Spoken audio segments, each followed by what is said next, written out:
abahungu bahora bavuga ngo abakobwa mani ntabwo ko rwose dukunda amafaranga. Listen, ahubwo mwebwe kuko mutari umuvandimwe umubyeyi yandangira umuntu twabana bigakunda. Rero nge nta hantu mpagaze kuri izo mpande zombi. Ubyumva gute? Harya ni Mutesi Kamikazi kubishaka. Njyewe uko mbyumva, impamvu ingo za kera ni urugero zakomeraga cyangwa zikagira indangagaciro. Mbere ababyeyi nibo barambagirizaga umuhungu, ariko ubu tuvugana umushiki wawe munganya imyaka, udafite ibitekerezo birenze cyangwa udafite kuba yareba kure, araguha pase y'umuhungu bahuriye go muri club guhehe, ugasanga bya bintu by'ubu n'ibya kera biratandukanye cyane. Kuko mbere abamama bakuza abapapa nibo barebaga umukobwa wacu akwiye umusore cyangwa umusore wacu akwiye umukobwa umeze gutya, ariko ubu umushiti wawe muragendana, umuhungu yamusaba pasi ewana gahita afatiraho akagureza pasi kandi bikarya. Akenshi ubundi ntago bimara kabiri kuko ninkunda rubyino bose bakamara biho nizimara. Twareba nko ku bajene bafite bashiri bitwa ba Samantha. Sinzi impamvu numva iteka ryose baba bari kuvuga ngo Samantha ntago ari fotokopi twiza.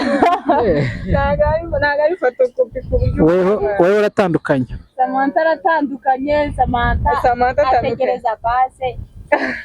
We yategereje pasi. Ese bikomeje kugorana. Ariko reka tugire ikintu gito akantu gato dusa nk'abaganiraho. Biriya bintu by'amapase ni ibintu bigezweho cyane. Usanga nk'umuntu atari hafi y'undi, cyo ugasanga nk'umuntu aziranye n'umuntu ariko icyo bita baranga. Wenda twavuga ko no kubwa basogokuruza bacu cyangwa ni nyinshi nimwe yabajije gutomboramo. Nibyo nanjye nshingira mvuga ni pase zo muri iyi myaka za viziyo wapi. Zo muri viziyo. Mwiriwe neza, neze komeze neza. Amazina yanjye nitwa Isheja, na mugenzi wanjye witwa Kamikazi. Twishimiye rero ko turi kumwe hano uyu munsi, twagira ngo tubashishikarize filime yitwa Love and in Contract. Ni filime ivuga kuri mariage, ubuzima bw'urukundo n'ubuzima bw'akazi ku bantu mukunda filime z'urukundo. Filime ntibacike, abantu mukunda ibintu bivuga kuri business, filime ntibacike, mube ready. Akapizo tw'agasutse kose mujye muba muhari, umva ntabwo tuzabatenguha uko muzakunda kutwereka urukundo twese kose, tuzakora ibishoboka byacu tunanezeze. Thank you.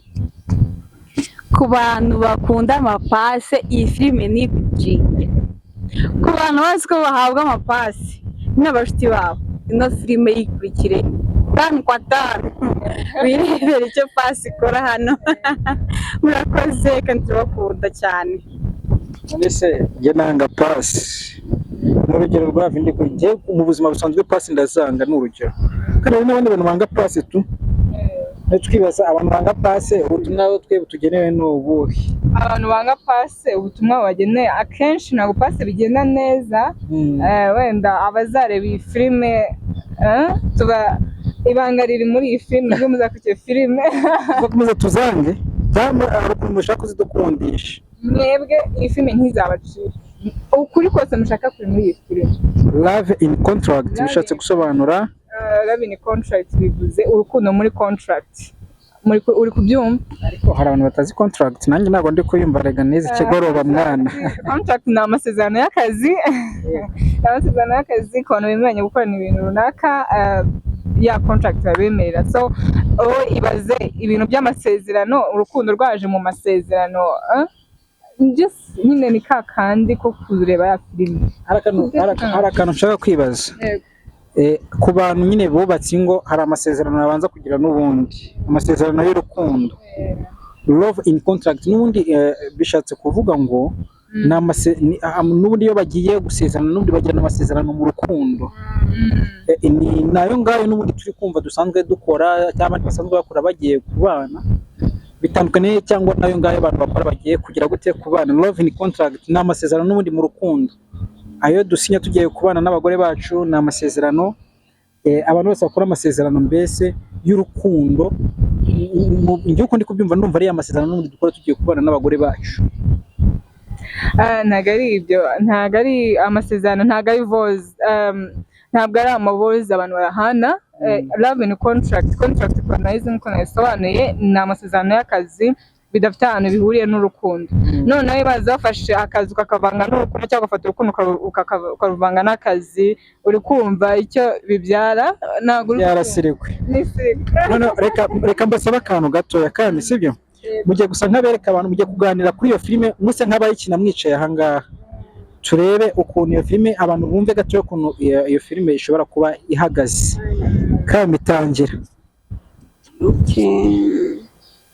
Anambwira ibyo yambwiye nibyo cyangwa ndi kurota? Twebwe no kubwira n'ukuri nyine ni umuntu wampaye pase inshuti yanjye, ndamwizeye kandi yambwiye ko uwo muhungu yiganye na musaza we aramuzi pe, yambwiye ko nacyo ngomba kumujya aramuzi. Ni inshuti yaguye pase? Yampaye pase. Umva nkubwire ibintu bya pase ndabizi cyane cyane pe. Ntabwo ameze nk'abahungu bose uzi, ndabizi wowe uri kumugereranya n'abahungu baguye mu kiye, uri kumugereranya nabo. No. Uwo waje aturutse mu ijuru ni niwe wamwiremeye, azakora ibyo ushaka. Abantu ariko bahura mu buryo butandukanye, ntabwo ari ngombwa ngo tube hari abahurira muri bisi, hari abahurira muri coffee shop, ahantu baba bitandukanye. Njye namubonye as personal. Ahubwo ndumva uje kubimbwira waramaze kwanzura, ntabwo uri kungisha inama ahubwo uje kubyanzura. Araza cyane nanjye ngize amatsiko yo kureba ino filime yanyu kabisa. Love in contract izasohoka ryaretse ngo basi amatsiko yanjye mbe nyashyize. Love in contract ntabwo izasohoka muri uku kwezi kwa 10 mu matariki abanza. Abantu bacu mujyamira amajyana. Love in contract nkibaza ni episode ni season izaba ifite ama episode akomeza cyangwa ni filime ishobora kuba yarangira? Ni filime ishobora kuba yarangira, ntabwo ari filime ndende cyane. Ntabwo ari filime ndende cyane, twaje isomo ryacu nyine ririmo turyumva direct bitarenze ko biba uruhererekane, ntabwo ari ndende cyane. Aho ngaho ndi kumwe nawe turi kubyumvikana neza, ariko nyine nari nkubaje ngo hari icyo amasizon ni bya bindi uyu munsi ushobora ni filime iprolonge. Season ishobora kugarukira kuri episode 10, ishobora kurangira kuri episode 100, igihumbi se. Tubona abapapa bo bageze mu 1,100 cyangwa 2,000 hafi aho. Kumva bashobora kuba bageze no mu 2,000. Mwebwe muri hehe? Ni burya filime irangira ishobora kugira ibice 4, part 1, part 2, part 3, part 4. When part zinga cyangwa mwebwe ni zingana gute? Filime yacu ni part 5, ifite ibice 5. Ibice 5 yego. Ibice 5 izaba irangiye dupfundikiye, dukomerezaho n'izindi tuzabarambira. Ngeze amatsiko kabisa.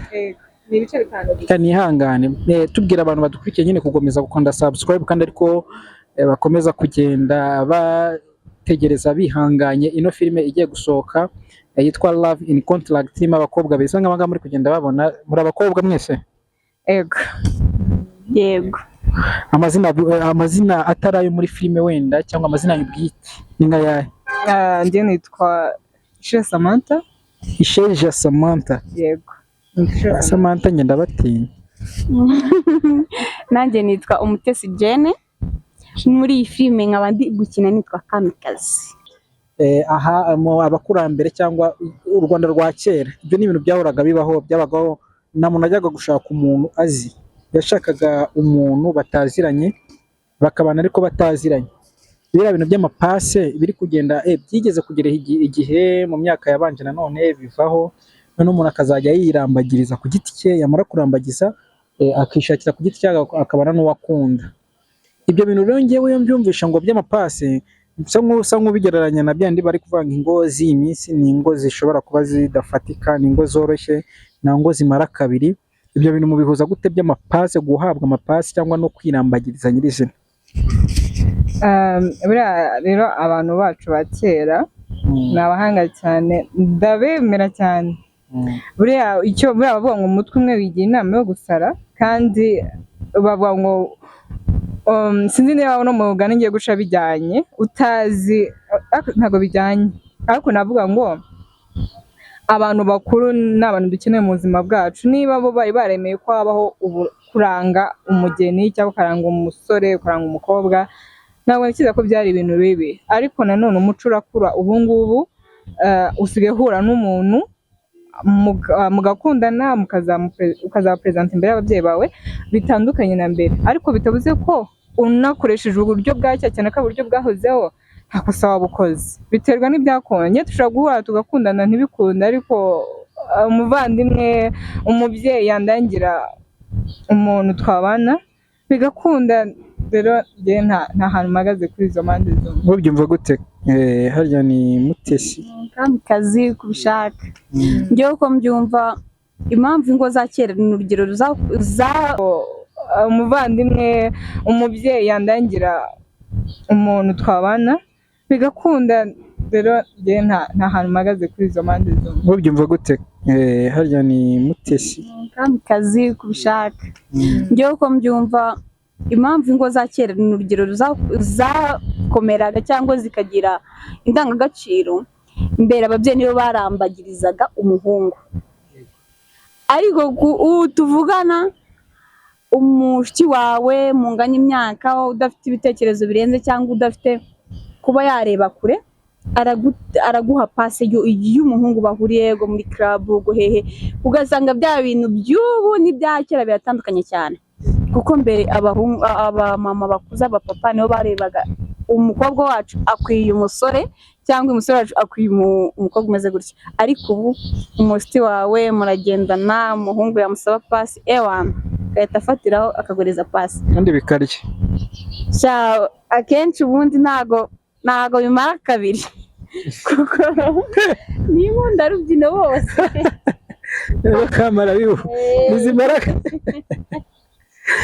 Ubwonko bw'uvuguruje mugenzi wawe avuze ati ntacyo bivuga, ni ibintu nyine bibaho bitandukanye na cyane. Nawe ukireba ahambere n'ubu ngubu uhita ubona ko harimo itandukaniro. baze nyine ntabwo zimara kabiri. Kera ndagije kabisa bikomere. wahawe nka pasi zingahe ugereranyije? Ni nk'abantu bangahe baguha amapasi? Hari nyinshi ni nyinshi. nta n'imwe yabashije gutomboramo? Nibyo nanjye nshingiyeho mvuga ni pase zo muri iyi myaka za viziyo wapi. Zo muri viziyo wapi? Ijisho ry'inini riri kurebera umugeni muri makeya. Muri iki gihe ni ukwirebera byakora mpamvu ati ngiye wirushye. Abantu ugiye kureba usanga abantu barabaye hawuzingi cyane, ariko nyine muri kugenda mubyumva. ntabwo nemeranywa na Samantha rwose. Aha ngaha hari abakobwa rwose n'urwenya muramwimvire. Ewa kamwe baramukomerekeje, ewa gukunda byaranze bakajya bamunagamo amapasi, arangije aragenda kabisa mubera ibigeragezo. Nyaca amazi, nyagira amazi umwana wa Samantha. Wagiye uyaca amazi?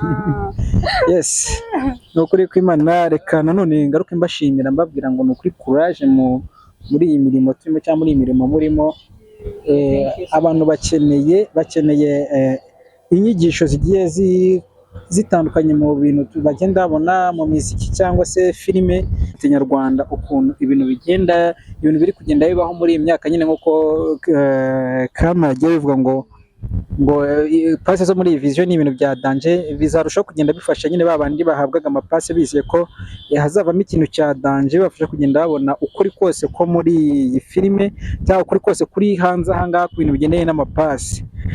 Tukaba twitegerezanyije amatsiko menshi cyane kabisa. Nayo numva iri muri filime nshaka kureba, abakobwa ari kugenda batubwira kabisa ati pase ni ibi n'ibi n'ibi. Samantha iyi filime misensa nk'uyisobanuriyemo gatoya, Samantha wowe yemeza neza ko pase ari ikintu cyatangiye kizima iri mu kazi cyane, ariko kandi akaza ati pase wapi kabisa nta kazi na kamwe irimo. Ariko ngiye ku ruhande rumwe nkaza ndi kumwe na Kami, ntabwo nemera ko pasi ari ikintu cya danje. Umuntu uguha pasi icyo gihe uri ikigwari. mwabaye kimwe uba ugomba kwigerayo ukigera kuri tera ukirebera ibyo ari byo. Umuntu araje ntumuzi ntuzi ngo ava hehe, ariko burya umuntu iyo wigereyeyo ushobora no gusanga umushito ari kukuruha kuko wenda ari ukuntu abashyitsi bagirana utuntu tw'utubifu akavuga ati nzamutangamo pase bibe byiza cyangwa bibe bibi agatangamo pase. Ariko hari akabazo kamwe ngiye kubabaza barakansubiza. Mwari mwanshenze ariko ndongeye ndibuka. Ni iki kiri gutuma ni amapasi ari gutuma ingo z'uyu munsi zitamara iminsi 2? Tugenda tubyumva buri munsi kumango kanaka. Ari nkuru nahoze ndimo ndumva mwese ngira ngo mwayumvishe y'umuntu w'Inyanza bahaye pasi. Nibyo nshaka kubwira Samantha cyangwa kubaza Samantha kugira ngo atsobanure neza. Umuntu w'Inyanza bari muri iki cyumweru bamukubise pasi, umutipe umukobwa aza kurambagizwa, umutipe bararambagizanya, ariko umuranga agenda asobanura cyangwa uburyo iyo umuntu agiye gutanga pasi ari agenda avuga ibintu bitandukanye nuko byakagombye. Yego n'ukuri kuriho. Umutipe agenda atanga pasi avuga ngo ewana umutipe ameze neza kandi ari umusaza naye nabyiboneye afite amazu bo numvisha bahita uducurama ngo nudushuramo ubwo amazu y'uducurama amazu y'uducuramo ntabwo nzi ngo namaze ameze gute. Ngafite amazu y'uducuramo umukobwa baramwatsa umukobwa ati twagiye twakoze ubukwe, umukobwa baramukuba bamaze kumukuba bamukorera ubukwe birarangira. Ku munsi w'ubukwe baratashye bageze mu rugo ngo gukoramo agatimba banze kakajya bara umukobwa akoramo agatimba aritegura amera neza nk'umuntu nyine ugiye wakoze ubukwe umuntu ugiye gutangira urugo. Kuri uwo munsi nyine muri iryo joro hagiye gushya umugore araryama, bigaragara ko ntacyo byari bimubwiye we ku giti cye, sibyo? Amaze kuryama umugabo atangiye kumubaza wagwani umukobwa atashwe ndananiwe nahejo cyane sinzi ubyo yamusubije njye nibyo ndi kumva muri social media sibyo. Amaze kugira gute amaze kumuraburiza umunsi wa mbere wakane none hari kubuka warashakanye umutipe afite umwana w'imyaka 15 umukobwa afite umwana w'imyaka 2. Urumva iyo story? Umukobwa ku munsi wa kabiri yafashe wa mwana yari yarahise amuzana mu rugo bagiye kuryama mushyiramo hagati y'umugabo n'umugore. Urumva? Shadi ibintu bibaje ntabwo bisekeje please. Uravuga bagera ibintu ari ingaruka by'amapasi, ibyo bintu byanyu by'amapasi. Noneho umunsi wa gatatu waraje akubita umwana mo hagati. Icyumweru gishize umugabo agiye mu kazi ari kuvuga ati ibintu biri kumbaho n'ibiki ndarongoye nshatse umugore baza gushaka umugore iminsi 3 ishize atambika umupete hagati yazanye w'imyaka 2 ngo afite imyaka 15 ariko ntabwo tubana. Tuza gusanga umuranga byara ni ibintu biri muri social media n'ujya murabibona ntabwo ngiri kubivuga abantu dukurikiye mwese murabizi ni ibintu biri kubaho bwose mu karere ka Nyanza no hepfo. Biza kurangira umugabo agiye mu kazi ariko agenda yibaza ati ibintu biri kumbaho n'ibiki. Ibaza gushaka umugore mutaziranye yarayageze amuhana rimwe niko umugabo wavuga bagiye kubana ataramuhaye na rimwe ngo yumve be n'ingoma numve. Bageze mu rugo ikintu cyabaye ahubwo umugore yageze mu rugo asanga bwa bucuramo yamaze y'ubucu agize gutya yikaraze nkaya ngaya yanyu muriho tubona turiho uhagaruka reba hakurya no hakuno asanga yibera mu mvumo yende twita geta. Urumva aba mu kazu ka feke katanuzuye neza. Biza kurangira umukobwa ahise agira gute agira nk'ihungabana mu mutima bitewe ko yaragiye munezera zikazabona ntiyawubona. Biza kurangira nyine kwaje sibyo babivuga hiki. Icyumweru cyarashize umukobwa arazinga aragenda umugabo avuye ku kazi asanga umukobwa yagiye.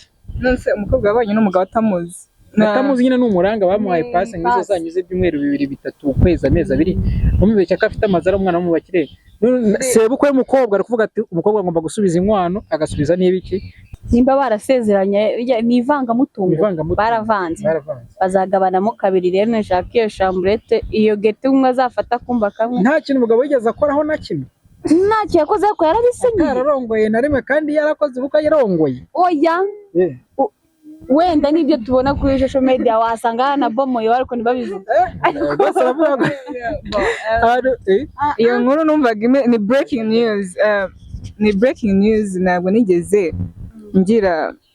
Iyo ni breaking news ntabwo nigeze nsoma, ariko nk'uko yari abivuze habaye ko uwo mukobwa bamuhaye pasi, bamubwiye ko umuhungu ari umusore, baramubwiye ko ari umusore kandi afite ibintu kuko baranahuye mbere yo gukora ubukwe.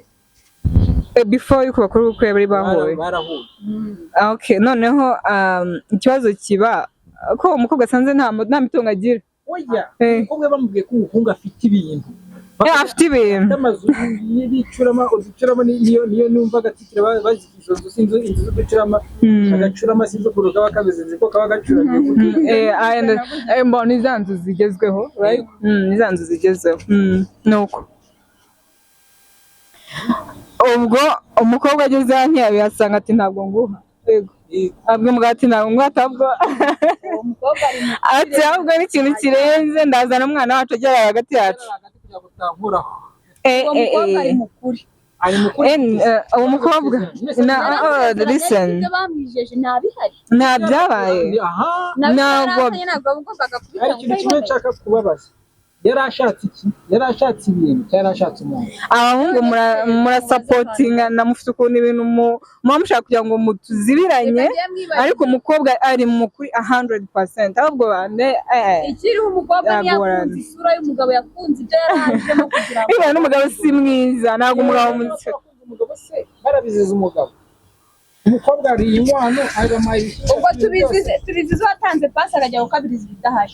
Ahubwo babiziza umukobwa ko we ntago yerekanye, ntago yagiye ajyanye n'urukundo, yagiye kureba imitungo ubushoramani n'ibiki. Bamuryoza inkwano yatanze. Ubwo tubizizo watanze pasi uko niyo wakabije yabuze ibitari byo. Ibintu ari kuvuga se uko ari kuvuga ngo ngewe natanze miliyoni 2 zirengaho amafaranga menshi, ati amafaranga ngiye barayansubiza. Niba yatansubiza ntabwo biri buze gushoboka. Yakuye umukobwa miliyoni 2. Oya, ntabwo yamukoye 700. Batakaza n'ibindi bintu mu kwezi kwa miliyoni 2. Ari kwicuza ntabwo ahubwo twanakurega. Ntabwo nakurega kubera narega umugabo. Ibyo ni scam, ibyo ni ubujura, ko nuko kwiba. Yibye umugeni kubera ko yibye umugeni, twa umugeni amwibye.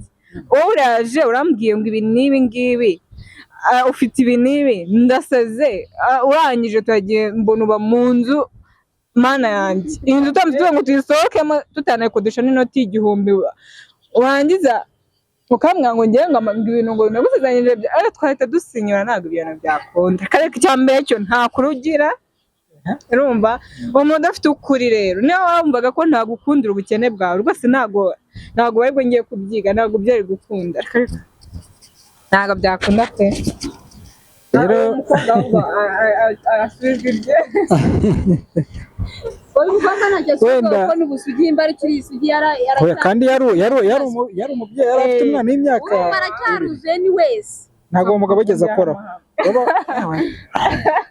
Uwo mukobwa yasahindura ubuzima, asanga ari ibintu ubuzima bubi, yasahindura ubuzima, asanze uko abiri kose ni umusaza, ariko nzaza njya muri ako kamodoka dufunga ibirahure tukagendemo, nawe umenya ibyacu. Abakobwa dufite namwe nta kintu dusigaranye muri icyo gihugu. Imana ubuze ikintu cyo gushima Imana. Mubwike hazi rero abahungu bahora bavuga ngo abakobwa mani ntago ko rwose dukunda amafaranga. Listen, ahubwo mwebwe mukwiye kuko mutari njye nkunda amafaranga.